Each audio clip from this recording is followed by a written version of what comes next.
Hello, today I'm going to use a CO2 powder for the tomato plant, which is called ne taro. It's sleeping taro. Actually, ne means sleeping and taro is a Japanese name.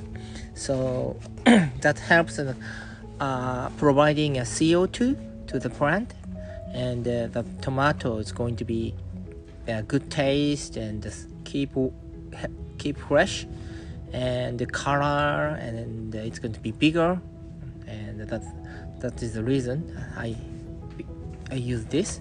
And let's open it inside. Here you come. And this is a plastic bag which has contains the CO2 powder inside. It's just 100 grams, and it has 14 bags into one bag. So let's do it. Hi, I show you how to use it, and pick up the one plastic bags CO2 powder, and make a hole on this spot, 8 holes each bag, and make a small hole right here. When the powder gets wet, the water goes out. That's kind of the drain. And after that, it says put the plastic bag above the plant, and the CO2 is heavier than the air. It goes down, and the plant gets the CO2 and become healthy. I mean, plant eating the CO2. If I put this CO2 powder and above them, right? So let's do it. Hello, I'm going to make a hole this plastic bag. So it's supposed to have 8 holes.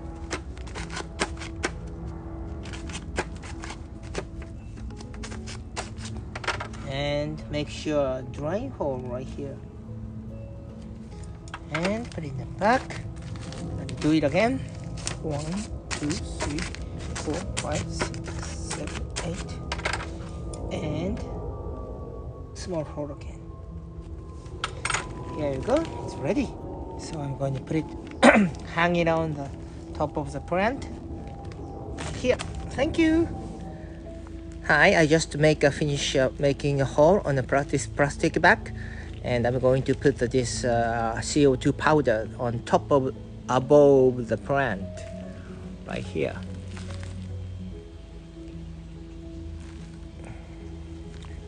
Just I put it, and if you see like this, it goes like that. Hope you can see the CO2 powder through the center of the aisle, and I put them on above the plant, and I hope it works. You can see, look at this.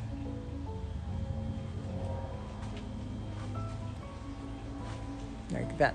And actually I put this plastic bag and 60 in this greenhouse, and I hope it works, and the tomato grow healthy and healthier, and hope it affect good effect to them.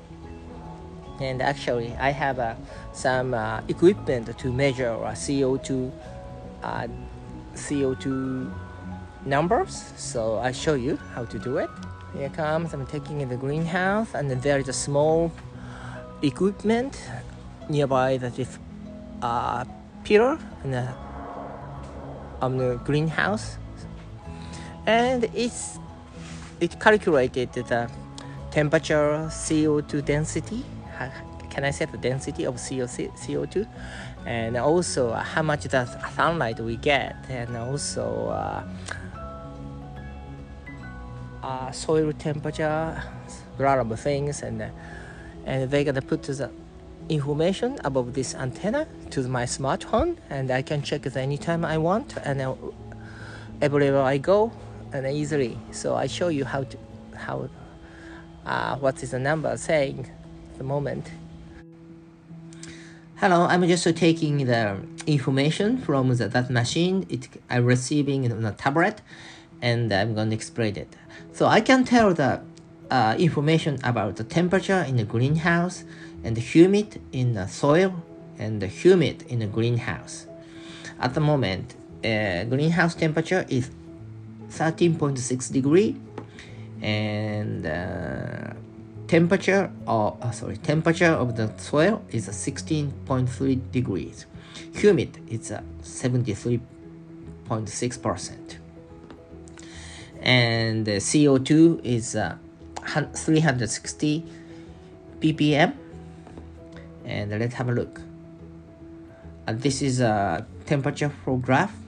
At the night time, at the minimum temperature was 9 degree, because I set the boiler in the 9 degree. The temperature won't goes down and under the 9 degree. Actually, it was 4 degrees outside in greenhouse. So that means the boiler was working properly, and the sun goes up, the temperature goes quickly, goes like this. And today's temperature was in the greenhouse is over 30 degrees, and after that it's 230 goes down like this, and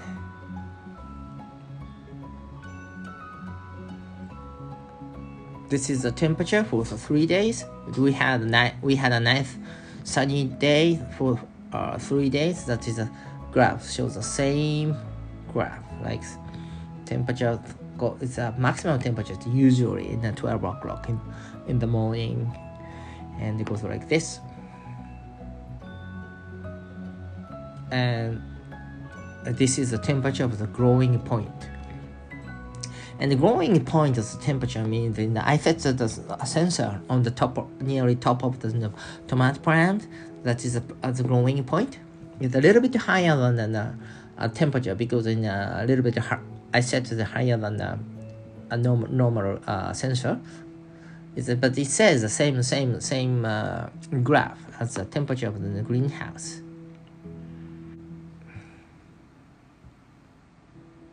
And this is the humid, and the nighttime the humid in the greenhouse is nearly 80%, and the maximum humid was 7:30 in the morning, 83 or 4%, and the sun goes down. It's getting hot in and the temperature drop to 35% in 1 o'clock, 1:30, and the temperature drops, and the humidity goes up. This is the opposite. The temperature goes up, humidity goes down, right? And I show you about this. It's solar. How can I say that? How many watt can produce in the sun's power? Because this is nighttime, they don't have a sun. And sun goes up, it goes like this, and it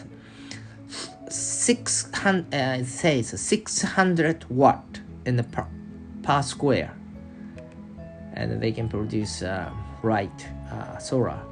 And this one goes down, that means it's cloudy, and it goes up, and the sun comes down, and goes down, and cloudy, and it goes like this. It's a movement so quickly, depends on cloud and the sunlight. And the CO2, I already show you about the growing point. And this is CO2's and density. It's 360 ppm is a normal and the natural, and CO2's density. I already put in a powder, CO2 powder, but I can't see any differences, because maybe the sensor, the machine was a little bit away from the CO2 powder, and in a few days I could see a little bit different at morning time, but I can't see anything at the moment. And maybe I need to put a little bit more, or maybe put in a the machine which make the CO2, so fourthly, and like that. And this is we call it HOSA. I'm sorry, I don't know how to say in English about this is a graph about how much water can hold in the air, the 1 meter, 1 meter squares and 1 meters up. That's the square cube, so 1 meters cubes in hold the water in the morning and the nighttime, because then humid was very, very high, that the air hold only 2.5 milligrams, but then humid goes down maybe 30%, they can hold 20 grams in water in the air. That is a graph that shows us like that. And this is interesting, right? Oops. So I can tell about any information from my smartphone at real time, where I go, whenever I go and whenever I want. It's very useful to check and also adjust to the best situation for tomatoes in the greenhouse. And that's it, and I hope you enjoyed it, and I'm keep filming it, and try to share any information about growing tomatoes in the future. And see you. Bye bye.